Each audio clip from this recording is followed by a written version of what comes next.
একটা কথা মনে পড়েছে, বাংলাদেশের আমিরে জামাত ডক্টর শফিকুর রহমান সাহেবকে একটি কঠিন প্রশ্ন করেছে পাবলিক সাংবাদিক। বলছে, আপনি এত সুন্দর সুন্দর কথা বলেন, আপনার কথার ভিতরে কি মায়া, কি উদারতা! হিন্দু, বৌদ্ধ, খ্রিস্টান, আওয়ামী, বিএনপি, জামাত, জাসদ, বাসদ, হেফাজত, মানুষ বলতে যারা রাসূলের উম্মত, আপনি সবাইকে আপন করে কথা বলেন, ঠিক কি না? সুন্দর কথা বলেন, তারপরও আপনারা কেন ক্ষমতায় যেতে পারেন না? তারপরও কেন আপনারা পিছিয়ে আছেন? তারপরও কেন আপনাদের পাশে 100 মানুষ গেছে না? তার জবাব কি দিবেন? কি সুন্দর জবাব দিলেন ডক্টর জাকির নায়েকের মতো। তিনি বলছেন, তার আগে প্রশ্ন করি, মুয়াজ্জিন যে নামাজের জন্য হাইয়া আলাস সালাহ বলে, এর থেকে উত্তম ডাকার আছে না? শিখাই দিচ্ছেন কে? আল্লাহ। আল্লাহ বলছেন, হাইয়া আলাস সালাহ, নামাজের দিকে আসো। হাইয়া আলাল ফালাহ, কল্যাণের দিকে আসো। প্রথমে বলছে নামাজের দিকে আসো, তারপরে বলছে এটাই কল্যাণ, এটাই সফলতা, এটাই লাভ, দুনিয়াতেও লাভ, আখিরাতেও লাভ, এটাই পুরস্কার, এটাই শান্তি, এটাই কল্যাণ, এদিকে আসো। তারপরও এদেশের 95% মানুষ, 90% মানুষ মুয়াজ্জিনের আজানের ডাকে আসে নাকি আসে না? আসে না। 5% মানুষও মসজিদে আসে না। ধরলাম 10%। মুয়াজ্জিনে আল্লাহর শিখাই দেওয়া ডাক, হাইয়া আলাস সালাহ, এই ডাক কি সব মানুষ শুনে? নগমাতকে শুনে না। উনি মানে খানে উনুন নয়, উনি এর মসজিদের জনেনলে উনানি হদ দেওয়া। মা বাবার হতা উনো না, হদ উনি তো, কিন্তু একখানা ন মানি এ উনানি হন থাম আছে না।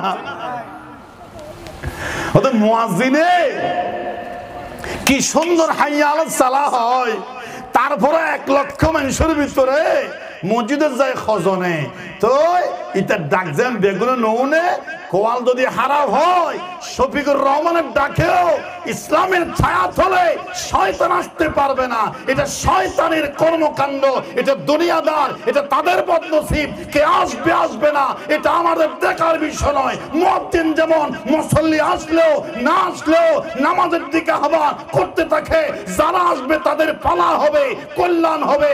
আমরা ইসলামের আন্দোলনের ছায়া তলে আসার আহ্বান করি। তার কপাল ভালো, সে আসবে, তার কপাল পোড়া, কিয়ামত পর্যন্ত আসবে না। এটা আমাদের কিছু আসে যায় না, ঠিক কি না? কি সুন্দর জবাব দেখুন নি, আমি অবাক হয়ে বাজি সুন্দর জবাব করে দিতে সুবহানাল্লাহ বলেন। হঠাৎ যুক্তি আছে না? নাই। কপাল যদি খারাপ হয়, খানায়ে কাবার মাথা বেয়ে জন্ম নিয়া আবু জেহেলের জন্ম বলে খানায়ে কাবার মাথা পে হাজর আসওয়াদের পাশে খানায়ে কাবার ওই চত্বরে মানুষ দেখার জন্য, হাঁটার জন্য লক্ষ টাকা খরচ করে যায়।